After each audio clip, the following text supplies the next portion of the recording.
Ladies, gamers, and gentlemen, welcome to Crux Gaming's YouTube StarCraft 2 channel. My name is Noir. Let's jump into game number 2 of a best of 3 between Isuba Intel Reitor, the purple Protoss here in the top left position, and in the bottom right it's going to be Crux Gaming's SpronG, the yellow Protoss, who is Reitor's opponent. Now, game number 1 was played on Belshir Vestige. Game number 2 is going to be played on Acheron Wastes. In game number 1, we saw Reitor going for a very aggressive play with 4 gateways and a Twilight Council, out of which he'd gotten the Blink tech.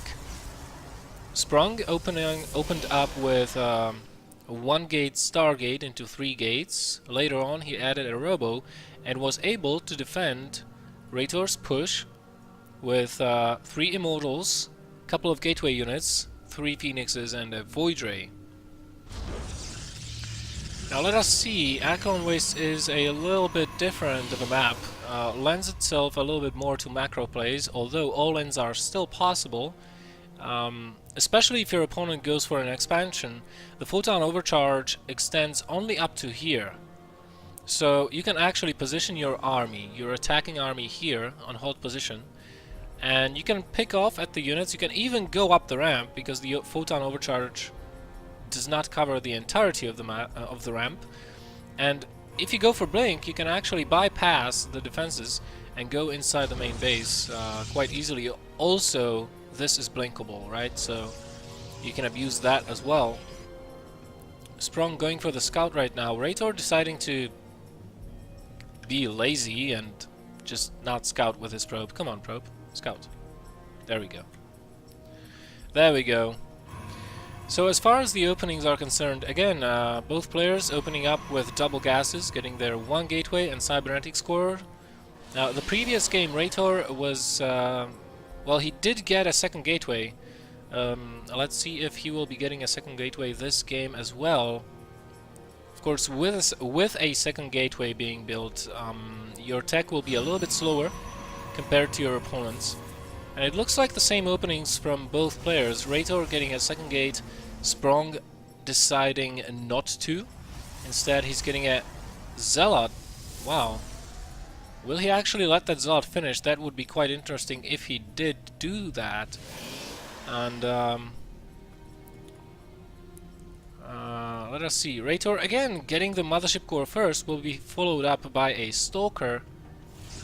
And what is SpronG doing? SpronG hasn't thrown down any tech so far.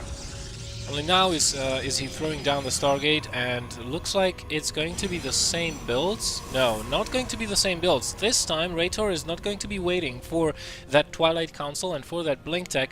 He's going straight up for a 3-gate attack with a Mothership Core. That Mothership Core will have 100 energy by the time the attack hits, so we'll be able to recall in case there is trouble. And if there is not trouble, then Reitor can just utilize the Time Warp spell on the Mothership Core to get a little bit of an edge over his opponent. So he will be attacking with 3 Stalkers. Proxy pylons are already set up, and neither of which was scouted by SpronG. And Reitor is approaching SpronG's base. SpronG does have that Oracle on the way. This time he does indeed choose to go for an Oracle instead of the Phoenix.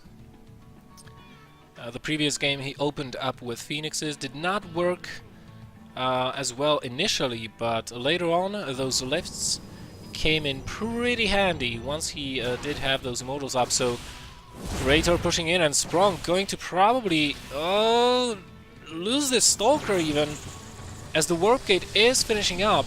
Meanwhile, Reitor is getting a Twilight Council of his own, and look at this, SpronG not having any units here to defend. He's just now warping in a Stalker and 2 Zealots, having to pull probes as well. Both players on a 3 gateway production, but the army composition is just so inferior. Oh my goodness, oh no, no. That Void Ray getting out in just the nick of time. Photon overcharge initiated, and for the time being, Reitor being forced back. That Void Ray is so important for SpronG right now, as he is counter-attacking with the Oracle. How many kills with that Oracle will that Oracle get? 5 kills so far, 6 kills. And can SpronG do this? Can he hold out long enough? He needs a warp in, but he is not supply blocked, but he doesn't have any money. All the units that he can warp in are just Zealots, and Zealots will not be as useful versus pure Stalker army because they can kite them away. And once this Photon overcharge falls, he will have almost 0 units to defend. Thinking about pulling probes again, but good time warp preventing that from happening. The Void Ray does fall, and this should mean that we will be seeing a GG fairly soon here from SpronG, and Reitor will equalize the series to 1-1. That Oracle, by the way, did get 18 kills. So Reitor is down to 4 probes, and he has to make this work. Another Void Ray coming out of the Stargate. The probes are doing a good job of trying to force the Stalkers back, letting the Void Ray do its thing. But yeah, Void Rays are slower. Now it's going to get focused down, and there's the GG from SpronG as Isuba Intel's Reitor equalizes the series to 1-1. Ladies, gamers, and gentlemen, thank you very much for watching. This is Crux Gaming's YouTube channel. My name is Bill Noir, and we'll see you guys in game number 3 in a moment here.